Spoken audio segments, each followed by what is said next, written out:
Ok, donc on a... ne faites pas trop attention à tous les autres câbles, c'est comme je vous disais l'affaire pour le ventilateur du radiateur. Donc comme vous voyez j'ai câblé avec les deux connecteurs, donc là il est bien branché. De l'autre côté, donc j'ai installé la petite clé USB. On va allumer pour la première fois.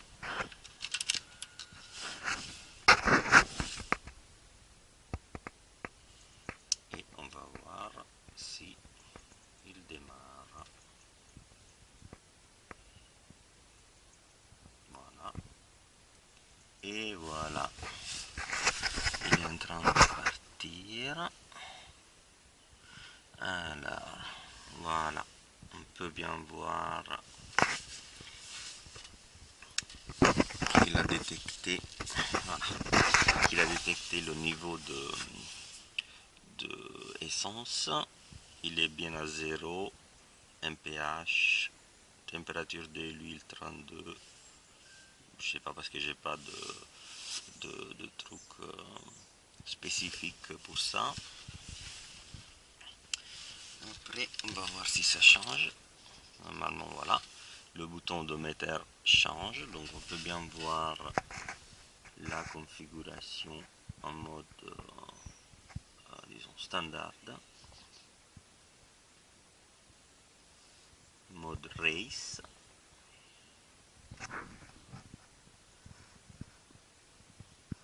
Et voilà, parfait. Donc prochaine étape, c'est, on peut essayer d'allumer quand même la voiture, voir qu'est-ce que ça donne.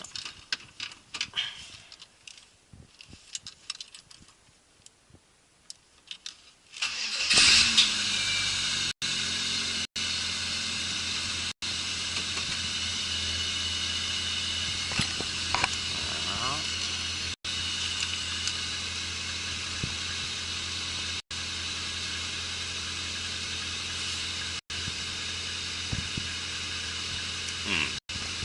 Je ne vois pas les RPM.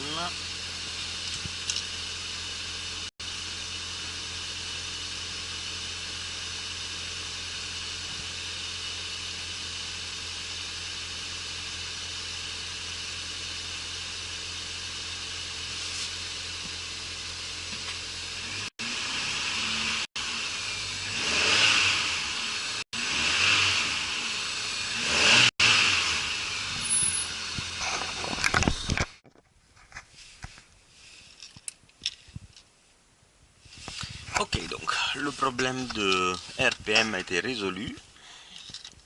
En effet, l'unité est arrivée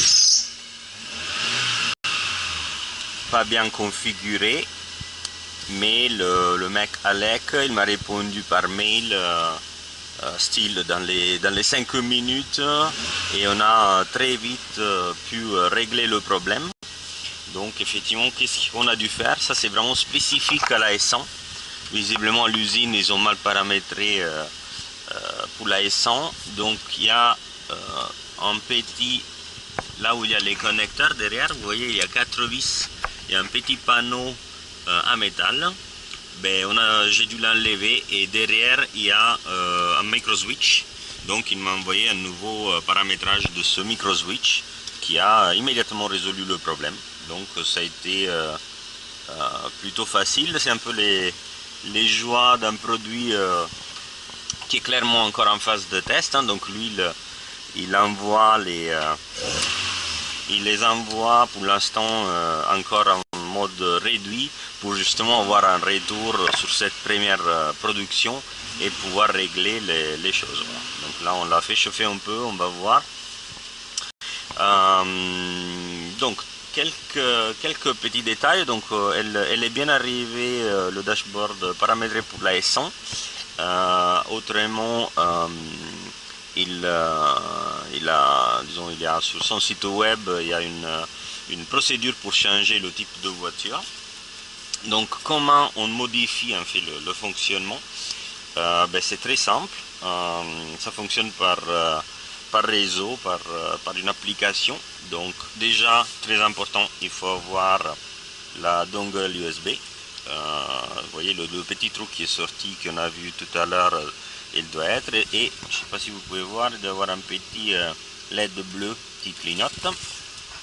Après, il faut installer, il faut configurer, pardon, dans le Wi-Fi, il faut configurer le réseau Garou. Voilà, donc il va chercher l'adresse, il vous demandera une password. Le password, il arrive par mail quand vous commandez le dashboard. Je ne vais pas le dire parce que pour une question de sécurité, c'est mieux de ne pas le dévoiler. Mais il sera dans un email que vous allez recevoir, donc faites attention. Dans mon cas, j'ai dû aussi, vu que c'est Android Oreo, je dois aussi accepter de se connecter à ce réseau, même s'il n'y a pas un réseau internet. Voilà. Après, ce que je vais faire, c'est de faire partir l'application Garou, hein, cette espèce d'animal ici, que j'ai pu installer par le Play Store. Donc là, il va partir. Et voilà, donc comment on fait à vérifier si elle s'est bien connectée? Ben, on verra la batterie activée. Si la batterie n'est pas, disons, elle est grisée, ça veut dire qu'il ne s'est pas connecté.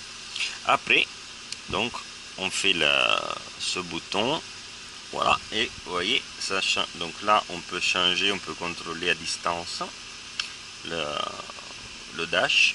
Et si je fais le bouton en haut, voilà, j'ai tout un tas d'informations additionnelles pour le paramétrer. C'est pas ça que je veux faire.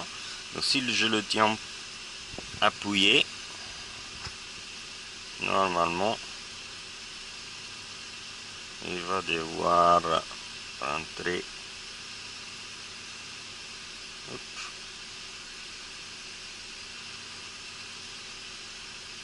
Donc, vous voyez, j'ai changé un des paramètres, le color. J'ai pu changer la couleur en jaune là. Ah, c'était pas ça que je voulais faire. Comment j'y reviens? Hop. Tac.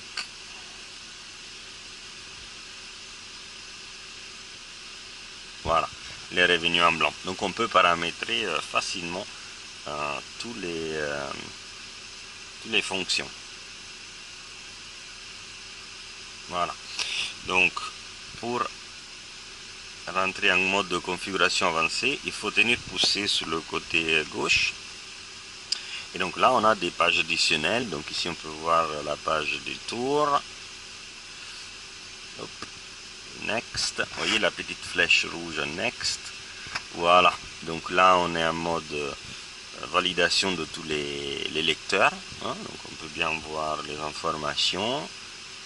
Là, ça permet de paramétrer les écrans. Donc je ne vais pas rentrer dans les détails parce que c'est tout expliqué sur son site web. Et là, c'est où on change le type de voiture. Vous voyez, la mienne, elle est bien indiquée en S1. Sinon, j'aurais pu changer en S2. Voilà. Donc ça permet de... Mais attention, il faut aussi le connecteur derrière qui soit spécifique. Voilà.